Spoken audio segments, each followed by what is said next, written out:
दोस्तों, भारत विश्व गुरु बनने चला था ना। आज भारत की दुनिया भर में बदनामी हो रही है। भारत को माफी मांगने के लिए कहा जा रहा है, भारत के सामानों को बैन किया जा रहा है। लेकिन ऐसा क्यों किया जा रहा है? क्योंकि कुछ दिन पहले भाजपा के प्रवक्ता नुपुर शर्मा और नवीन जिंदल ने विवादित बयान दिया था मोहम्मद पैगंबर के ऊपर। एक प्राइवेट न्यूज चैनल के ऊपर एक बयान दिया था विवादित, जिसके बाद से खाड़ी देशों ने, मुस्लिम देशों ने कड़ी आपत्ति की है, भारत का विरोध करना शुरू कर दिया है। कतर, कुवैत, ईरान जैसे देशों ने भारत के एम्बेसी यानी भारतीय राजदूतों को चिट्ठी लिख करके विरोध जताया है। और कतर, कुवैत ने तो भारत सरकार से विवादित बयान पर सार्वजनिक तौर पर माफ़ी की मांग की है। सऊदी अरब ने भी विवादित बयान पर एतराज़ जताया है। इसके अलावा सऊदी अरब, कुवैत, बहरीन और कई अरब देशों ने इंडियन प्रोडक्ट्स को बैन कर दिया है और वहाँ के लोग भारतीय सामानों का बहिष्कार कर रहे हैं।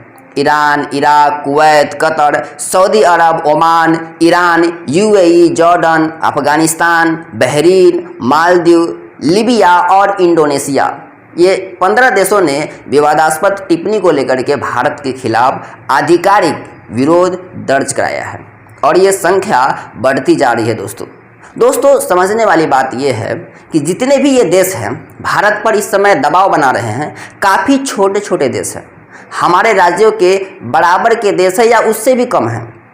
जिस कतर ने सबसे पहले भारत का विरोध किया है उसकी जनसंख्या मात्र 29 लाख है और कतर की अर्थव्यवस्था 12 लाख करोड़ रुपए है।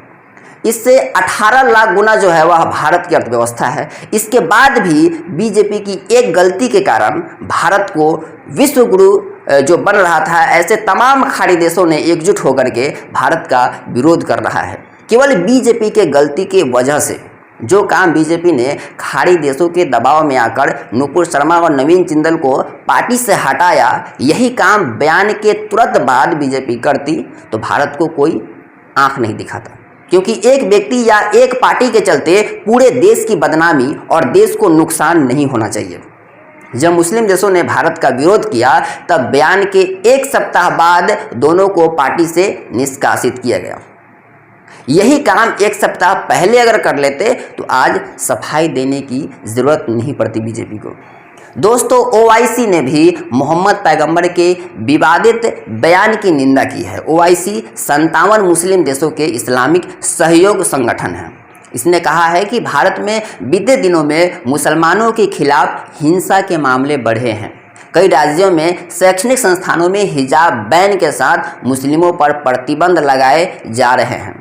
ओआईसी ने संयुक्त राष्ट्र से भारत में अल्पसंख्यकों के अधिकारों की रक्षा सुनिश्चित करने के लिए आवश्यक उपाय करने का आग्रह भी किया है। इस पर भारत ने भी भारतीय विदेश मंत्रालय ने ओआईसी के बयान पर कड़ा ऐतराज जरूर जताया है। विदेश मंत्रालय ने कहा है कि भारत ओआईसी सचिवालय की गैर जरूरी और छोटी सोच वाली टिप्पणियों को साफ तौर पर खारिज करता है। भारत सरकार सभी धर्मों का सम्मान करती है। मामला तुल पकड़ने के बाद अब भारत को सफाई देनी पड़ रही है। अब तो इसमें पाकिस्तान भी कूद गया है दोस्तों, और अफगानिस्तान भी।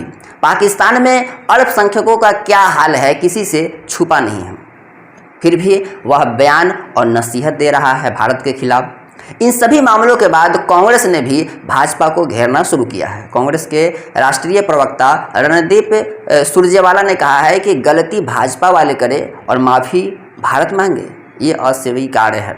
रणदीप सुरजेवाला ने आगे कहा है कि भाजपा एक तरफ से तो धार्मिक ध्रुवीकरण करके नफरत फैला करके भारत की सदियों पुरानी वसुधैव कुटुंबकम की परंपरा का अपमान करती है, तो दूसरी ओर सब धर्मों के सम्मान का ढोंग और पाखंड करती है।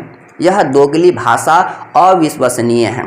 इसे ही तो कहते हैं 900 चूहे खाकर बिल्ली हज को चली। देश में यही चल रहा है दोस्तों, लेकिन जितना जल्दी ये विवाद खत्म हो जाए भारत के लिए ठीक रहेगा। क्योंकि गल्फ कंट्री में लाखों की संख्या में दोस्तों यहाँ के लोग रहते हैं, उनके अंदर डर का माहौल हो सकता है। ऐसी हालात उत्पन्न न हो जाए कि उन्हें भारत पलायन करना पड़े। दोस्तों, आज के वीडियो में बस इतना ही। चैनल को सब्सक्राइब कर दीजिए और बेल आइकन भी दबा दीजिए। जय हिंद।